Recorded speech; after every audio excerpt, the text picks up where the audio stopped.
मेरे बच्चों, आज दादी तुम्हें एक ऐसी कहानी सुनाएगी जिसमें एक लड़के ने सिर्फ कुछ घंटों में बहुत सारा पैसा कमाने का सपना देखा था। लेकिन उसे क्या पता था कि वही सपना उसके घर की खुशियां छीन लेगा। आज दादी तुम्हें विवान की कहानी सुनाएगी। एक लड़का जिसकी उम्र 26 साल थी, नाम था विवान। एक साधारण परिवार का लड़का था। एक प्राइवेट कंपनी में नौकरी करता था। सुबह जल्दी उठना, बस पकड़ना, ऑफिस जाना और शाम को थका हुआ घर लौटना। उसकी जिंदगी बस इतनी सी थी। घर में उसके अलावा उसके पिता नरेश जी, माँ सविता और छोटी बहन काव्या थी। नरेश जी की उम्र हो चुकी थी। कई सालों से एक छोटी सी किराने की दुकान चलाते थे। कमाई बहुत ज्यादा नहीं थी, लेकिन उन्होंने कभी बच्चों को किसी चीज की कमी महसूस नहीं होने दी। सविता जी घर संभालती थी और काव्या कॉलेज में पढ़ती थी। एक शाम विवान ऑफिस से घर आया तो उसने देखा कि पिताजी मेज पर कुछ कागज फैला कर बैठे थे। विवान ने पूछा, पापा क्या हुआ? नरेश जी ने जल्दी से कागज समेट दिए। कुछ नहीं बेटा, दुकान का हिसाब है। विवान चुप हो गया, लेकिन माँ की नजर से कुछ नहीं बचा। रात को खाना खाते समय माँ ने धीरे से कहा, विवान, अगले महीने काव्या की कॉलेज फीस भरनी है। विवान ने तुरंत कहा, हाँ माँ, मैं दे दूंगा। पिता ने उसकी तरफ देखा, नहीं बेटा, आधी फीस मैं संभाल लूंगा। विवान मुस्कुरा दिया, पापा आप बस दुकान संभालो, बाकी मैं देख लूंगा। उस रात विवान देर तक सो नहीं पाया। वह अपने मोबाइल में बैंक बैलेंस देख रहा था। उसके बैंक में 48,700 रुपए थे। उसने मन ही मन हिसाब लगाया। किराया, घर का खर्च, काव्या की फीस, पिताजी की दवाइयाँ, सब कुछ जोड़ने के बाद उसे लगा कि पैसा हमेशा कम ही पड़ता है। तभी उसके फोन पर एक वीडियो आया। वीडियो में एक लड़का स्क्रीन पर शेयर मार्केट के चार्ट दिखा रहा था और बोल रहा था, अगर सही तरीके से ऑप्शंस ट्रेडिंग समझ जाए तो कम पैसों में बड़ा प्रॉफिट बनाया जा सकता है। विवान कुछ सेकंड्स वीडियो देखता रहा, फिर उसने फोन बंद कर दिया। लेकिन बच्चों, कभी कभी कोई बात हमारे कानों से निकल जाती है, लेकिन दिमाग में बैठ जाती है। अगले दिन ऑफिस के लंच में उसका दोस्त राघव उसके पास आया। राघव ने पूछा, क्या देख रहा है? विवान ने कहा, कुछ नहीं, कल ऑप्शंस ट्रेडिंग का वीडियो देख रहा था। राघव हंस पड़ा, अरे भाई, मेरे जानने वाले ने पिछले महीने 10,000 से 50,000 कर दिए। विवान ने हैरानी से पूछा, सच? हाँ, बस मार्केट समझनी चाहिए। विवान ने फिर पूछा, लेकिन इसमें रिस्क नहीं होता? राघव ने कंधे उचकाए, रिस्क तो हर चीज में है, लेकिन डरोगे तो पैसे कैसे बनाओगे? बस यही एक लाइन विवान के दिमाग में बैठ गई। उस शाम घर आते समय उसने सोचा, अगर मैं थोड़ा सा पैसा लगाकर कुछ एक्स्ट्रा कमा लूं तो। उसने अपने सेविंग्स में से 5,000 अलग किए। उसका इरादा साफ था, बस सीखना है, बस थोड़ा कमाना है, बस घर के खर्च में मदद करनी है। उसने पहली बार ट्रेड लिया। कुछ घंटों बाद स्क्रीन पर प्रॉफिट दिख रहा था, 1,240 रुपए। विवान की आंखें चमक उठी। इतना पैसा उसने एक दिन में अतिरिक्त नहीं कमाया था। उसने तुरंत पोजीशन बंद कर दी। उसके खाते में प्रॉफिट था। उस रात वह बहुत खुश था। माँ ने पूछा, आज बहुत खुश लग रहे हो? विवान मुस्कुराया, हाँ माँ, आज एक काम अच्छा हो गया। माँ ने उसके सिर पर हाथ रखा, बस बेटा, मेहनत का पैसा हो तो हमेशा अच्छा लगता है। विवान कुछ नहीं बोला। उसे लगा, मैं माँ को एक दिन बहुत आराम दूंगा। अगले कुछ दिनों तक विवान ने बहुत सावधानी रखी। कभी 500 प्रॉफिट, कभी 800, कभी नुकसान, लेकिन कुल मिलाकर उसे लग रहा था वह सीख रहा है। फिर एक दिन उसे 7,000 का प्रॉफिट हुआ। विवान कुर्सी से उठकर खड़ा हो गया। उसने खुद से कहा, अगर 5,000 से इतना हो सकता है तो 50,000 से कितना होगा? यहीं से कहानी बदलने लगी। बच्चों, ट्रेडिंग का सबसे खतरनाक पल हमेशा पहला नुकसान नहीं होता। कई बार पहली बड़ी जीत होती है, क्योंकि नुकसान इंसान को सावधान कर सकता है, लेकिन जल्दी मिली जीत उसे अपनी काबिलियत पर जरूरत से ज्यादा भरोसा दिला देती है। विवान ने अपने सेविंग्स का थोड़ा और पैसा ट्रेडिंग में डाल दिया।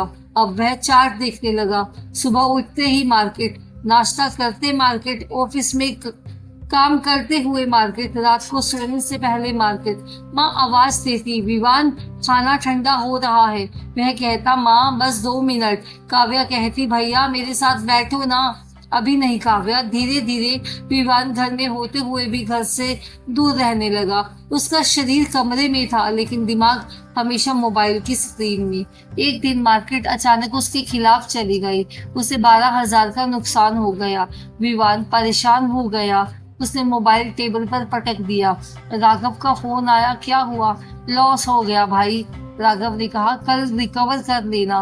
विवान चुप रहा, फिर बोला, हाँ कल रिकवर कर लूंगा। उसने अगले दिन ज्यादा बड़ा ट्रेड दिया, फिर नुकसान 18,000 का हो गया। अब विवान के मन में एक अजीब सी बेचैनी पैदा हो गई। वह प्रॉफिट कमाने के लिए ट्रेड नहीं कर रहा था, वह पिछला लॉस वापस लेने के लिए ट्रेड कर रहा था, और यही सबसे बड़ा जाल था।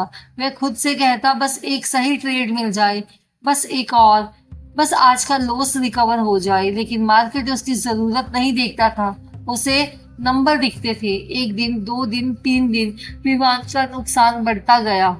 उसने अपनी माँ से झूठ बोलना शुरू कर दिया। माँ पूछती, बेटा सब ठीक है ना? विवान कहता, हाँ माँ, ऑफिस का थोड़ा काम ज्यादा है। एक रात काव्या उसके कमरे में आई। उसने देखा कि विवान मोबाइल पर परेशान बैठा था। काव्या ने पूछा, भैया रो रहे हो? विवान ने तुरंत चेहरा दूसरी तरफ कर लिया। नहीं पागल, आंख में कुछ चला गया। काव्या हंसते हुए बोली, आप झूठ बहुत खराब बोलते हो। विवान ने उसकी तरफ देखा, कुछ कहने ही वाला था, फिर रुक गया। तू पढ़ाई कर, ये सब छोड़ दे। काव्या चली गई, लेकिन जाते जाते उसने भाई को एक बार पीछे मुड़कर देखा। उसे पहली बार लगा भैया उससे कुछ छिपा रहे हैं। कुछ हफ्तों के बाद काव्या की कॉलेज फीस की आखिरी तारीख आ गई। सविता ने विवान से पूछा, बेटा फीस भर दी? विवान ने कहा, हाँ माँ हो जाएगी। माँ ने कहा, हो जाएगी नहीं, भरनी है। विवान मुस्कुराया, कल भर दूंगा। लेकिन उसके बैंक खाते में पर्याप्त पैसे नहीं थे। उसने अपने ट्रेडिंग अकाउंट में पैसा फंसा दिया था। उसने सोचा, एक ट्रेड और करूंगा, प्रॉफिट आया तो फीस भी भर दूंगा और लॉस भी रिकवर हो जाएगा। उसने बड़ा ट्रेड लिया। कुछ देर बाद पूरा उल्टा हो गया। स्क्रीन पर लाल रंग फैल गया। विवान की उंगलियां कांपने लगी। उसके सामने सिर्फ एक बात घूम रही थी, काव्या की फीस। उसने ट्रेड बंद कर दिया और कुर्सी पर बैठकर अपना सिर पकड़ लिया। तभी फोन बजा। माँ थी। बेटा कॉलेज से फोन आया था, आज फीस भरनी बहुत जरूरी है।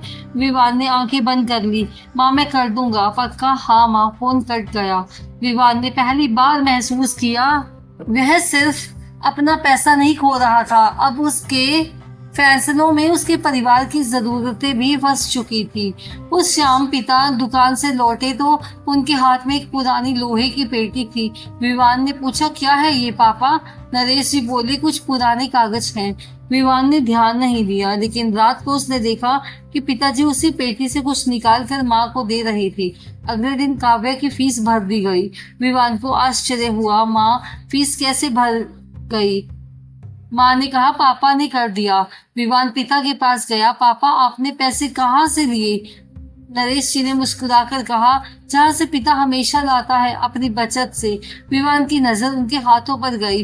पिताजी की पुरानी घड़ी गायब थी, वह घड़ी जो उन्होंने पिछले 20 साल से पहनी थी। विवान का दिल धक से रह गया। विवान ने पूछा, पापा आपकी घड़ी? नरेश जी हंस दिए। पुरानी हो गई थी बेटा, बेच दी। विवान कुछ नहीं बोला, लेकिन उसके अंदर कुछ टूट गया था। उसे समझ आ गया था कि पिता ने सिर्फ फीस नहीं भरी थी, उन्होंने अपनी याद बेचकर बेटी की पढ़ाई बचाई थी। उस रात विवान ट्रेडिंग ऐप खोलकर बैठा। इस बार उसके सामने प्रॉफिट और लॉस नहीं था, उसके सामने पिता की कलाई थी जिस पर घड़ी नहीं थी। अगली सुबह विवान ने फैसला किया, बस अब ट्रेडिंग बंद। उसने एप्लीकेशन बंद की, मोबाइल दूर रखा। उसे लगा सब ठीक हो जाएगा, लेकिन 2 दिन बाद उसे नोटिफिकेशन आया, मार्केट बहुत तेज चल रहा था। उसने सोचा उस दिन ये मूव पकड़ लिया तो। फिर उसे चार्ट खोला। फिर एक ट्रेड छोटा, फिर दूसरा, फिर तीसरा। देखते ही देखते वह उसी जगह लौट आया। अब समस्या पैसे से ज्यादा उसके दिमाग में थी। उसे हर समय लगता, मैं अपना पैसा वापस लेकर रहूंगा। वह लॉस को स्वीकार ही नहीं कर पा रहा था। इसी दौरान उसने घर से पैसे लेने का फैसला किया। माँ की अलमारी में रखी इमरजेंसी सेविंग्स के बारे में उसे पता था। उसने खुद से कहा, बस कुछ दिनों के लिए लूंगा, फिर वापस रख दूंगा। माँ को पता भी नहीं चलेगा। बच्चों, यही वो जगह थी जहाँ गलती आदत बन गई, वो भी गलत। उसने पैसे निकाल लिए, अगले दिन ट्रेड लिया, लेकिन मार्केट ने उसे गलत साबित कर दिया। पैसा चला गया। अब विवान के पास ना तो अपना पैसा था, ना माँ का। उस रात घर में बिजली चली गई। सब लोग छत पर बैठे थे। काव्या अपने कॉलेज की बातें कर रही थी। माँ हंस रही थी। पिता चुपचाप आसमान देख रहे थे। विवान सबसे अलग बैठा था। काव्या ने पूछा, भैया आज आप इतने चुप क्यों हो? विवान ने कहा, कुछ नहीं। तभी माँ नीचे से आवाज लगाकर बोली, अरे मेरी अलमारी से पैसे किसने निकाले? घर में अचानक सन्नाटा छा गया। सविता जी कमरे में गई, फिर वापस आई। उनकी आंखों में घबराहट थी। नरेश जी, पैसे नहीं है। पिता ने पूछा, कितने? माँ ने धीरे से कहा, 75,000। काव्या चुप हो गई। विवान का चेहरा सफेद पड़ गया। पिता ने घर में सबकी तरफ देखा। कुछ सेकंड्स के बाद उनकी नजर विवान पर जाकर रुक गई। विवान ने नजरें झुका ली। नरेश जी ने कुछ नहीं पूछा, बस इतना कहा, विवान तुमने लिए हैं? विवान के पास झूठ बोलने की ताकत नहीं थी। उसकी आंखों से आंसू निकल पड़े। हाँ पापा। माँ जैसे पत्थर हो गई। तुमने? विवान रोते हुए बोला, माँ मैं वापस कर देता, बस एक बार प्रॉफिट हो जाता। नरेश जी ने आंखें बंद कर ली। बहुत देर तक कुछ नहीं बोले। फिर उन्होंने सिर्फ एक सवाल पूछा, बेटा तुम पैसे हार गए हो या अपना भरोसा? विवान के पास कोई जवाब नहीं था। कुछ दिनों तक घर में उससे कोई ठीक से बात नहीं करता था। विवान ने ट्रेडिंग पूरी तरह बंद कर दी थी। वह नौकरी करता रहा, लेकिन उसके अंदर अपराध बोध था। एक दिन उसने माँ से कहा, मैं आपके सारे पैसे वापस कर दूंगा। माँ ने कहा, पैसे वापस आ जाएंगे बेटा। माँ ने विवान की तरफ देखा। माँ की आंखों में आंसू थे। लेकिन मुझे डर है। विवान ने पूछा, किस बात का डर माँ? माँ ने उसका हाथ पकड़ लिया। मुझे डर है बेटा कि कहीं तो खुद को खो ना दे। विवान रो पड़ा। लेकिन कहानी यहाँ खत्म नहीं हुई थी। एक रविवार को नरेश जी ने उसे अपनी पुरानी लोहे की पेटी के पास बुलाया। उन्होंने पेटी खोली। अंदर कुछ पुराने कागज थे। एक फोटो थी, एक छोटी सी चिट्ठी थी, एक पुरानी घड़ी का डिब्बा था। विवान ने पूछा, पापा ये क्या है? नरेश जी ने कहा, तुम्हें पता है ये घड़ी मैंने क्यों बेची थी? विवान चुप रहा। क्योंकि काव्या की फीस भरनी थी। विवान की आंखों से आंसू बहने लगे। फिर पिताजी बोले, ये घड़ी सिर्फ घड़ी नहीं थी, तुम्हारे दादाजी ने मुझे मेरी पहली दुकान खोलते समय दी थी। विवान ने सिर झुका लिया। नरेश जी ने कहा, मैंने सोचा था मैं इसे कभी नहीं बेचूंगा, लेकिन उस दिन मुझे चुनना पड़ा, बेटी की पढ़ाई या मेरी याद। विवान रोने लगा। पापा मुझे माफ कर दो। नरेश ने उसे गले लगाया और बोले, गलती की सजा पैसे नहीं होते बेटा, गलती समझ आने के बाद खुद को बदलना होता है। उस दिन पहली बार विवान ने महसूस किया, उसके पिता उससे नाराज नहीं थे, वे उससे डर गए थे। उससे डर था कि उनका बेटा पैसे कमाने की कोशिश में खुद को कहीं खो ना दे। अगले दिन विवान ने अपने बैंक और ट्रेडिंग अकाउंट्स की पूरी स्थिति लिखी। कितना लगाया, कितना नुकसान हुआ, कितना उधार था, कितना परिवार का था, उसे सब लिखा। पहली बार उसने अपने नुकसान को छिपाने की बजाय उसका सामना किया। उसने माँ के पैसे लौटाने का लक्ष्य बनाया। हर महीने अपनी सैलरी से एक हिस्सा अलग रखता। अनावश्यक खर्च बंद कर दिए। राघव जब भी उसे ट्रेडिंग के लिए उकसाता, विवान साफ कह देता, नहीं भाई। राघव पूछता, डर गया? विवान मुस्कुराता, नहीं, अब मुझे समझ आ गया है कि डर किस चीज से लगना चाहिए। पैसा खोने से नहीं, अपने फैसलों पर नियंत्रण खोने से। धीरे धीरे उसने घर का भरोसा वापस कमाना शुरू किया। काव्या ने भी एक दिन उससे कहा, भैया हाँ आप पहले जैसे हो गए हो। विवान मुस्कुराया, पहले जैसा नहीं, थोड़ा बेहतर। काव्या हंस पड़ी।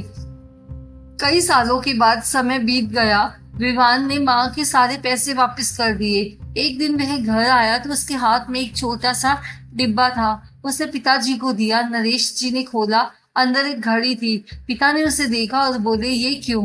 विवान ने कहा, पापा ये आपकी पुरानी घड़ी नहीं है। नरेश जी चुप रहे। विवान बोला, वो घड़ी वापस नहीं आ सकती, लेकिन ये मेरी तरफ से उस याद के लिए है जिसे आपने मेरे परिवार के लिए बेच दिया था। नरेश जी की आंखें भर आई। उन्होंने घड़ी पहन ली और विवान को गले लगा लिया। उस दिन घर में कोई बड़ा सेलिब्रेशन नहीं हुआ, कोई पार्टी नहीं हुई, कोई महंगा केक नहीं आया। बस माँ रसोई से चाय लेकर आई। काव्या हंसते हुए बोली, आज चाय मेरी तरफ से। पिता ने कहा, और घड़ी मेरी तरफ से। विवान मुस्कुराया। उसे लगा शायद यही असली प्रॉफिट है। मेरे बच्चों, विवान की कहानी सिर्फ ऑप्शंस ट्रेडिंग की कहानी नहीं है। ये उस जल्दबाजी की कहानी है जिसमें इंसान सोचता है कि पैसा जल्दी आएगा तो जिंदगी जल्दी ठीक हो जाएगी। लेकिन बच्चों, हर जल्दी वाला रास्ता सही रास्ता नहीं होता। आजकल मोबाइल पर आपको ऐसे बहुत सारे वीडियो दिखाई देते हैं। किसी ने इतना कमाया, किसी ने इतनी छोटी रकम से इतना बड़ा प्रॉफिट बनाया। कोई अपनी गाड़ी दिखाता है, कोई अपना घर, कोई कहता है बस कुछ 1000 रुपए से जिंदगी बदल गई। लेकिन याद रखना, आपको किसी की जीत की स्क्रीन दिखाई जाती है, उसके पीछे की कहानी नहीं। कितना नुकसान हुआ, कितनी रातें जाग कर गुजारी, कितना तनाव हुआ, कितने रिश्ते खराब हुए, ये कोई नहीं दिखाता। और बच्चों, अगर आपको इन्वेस्टिंग या ट्रेडिंग सीखने की इच्छा हो तो पहले उसे समझो, रिस्क समझो और अपने फाइनेंशियल सिचुएशंस को समझो। किसी की दिखी हुई कमाई देखकर अपना पैसा मत लगाना, और सबसे जरूरी, वो पैसा कभी जोखिम में मत डालना जिसकी जरूरत आपकी घर को है। क्योंकि पैसा वापस कमाया जा सकता है, लेकिन पेरेंट्स का भरोसा, इनकी कीमत किसी ट्रेडिंग ऐप पर नहीं लिखी होती। बच्चों, अगर आपके पास आज कम पैसा है तो परेशान मत होना। धीरे चलो, सीखो, मेहनत करो, बचत करो, समझदारी से आगे बढ़ो। लेकिन सिर्फ इसीलिए मत भागो कि सामने वाला तुमसे आगे निकल गया है। क्योंकि जिंदगी कोई रेस नहीं है जहां सबसे पहले पहुंचने वाला जीतता है। जिंदगी में असली जीत तब होती है जब रात को सिर्फ तकिए पर रखो तो दिल कहे, मैंने पैसे कमाने के चक्कर में अपनों को नहीं खोया। और याद रखना, जिस पैसे के लिए आपको अपना चैन, अपना परिवार और अपना भरोसा खोना पड़े, वो पैसा कमाई नहीं, कीमत होती है। अगर यह कहानी आपको पसंद आई हो तो हमारे चैनल दादी की चिट्ठी को जरूर सब्सक्राइब करें और वीडियो को अपने दोस्तों में जरूर शेयर करें। याद रखना, जिंदगी में सबसे बड़ा इन्वेस्टमेंट अपने रिश्तों में किया हुआ भरोसा होता है। फिर मिलते हैं एक और नई वीडियो में।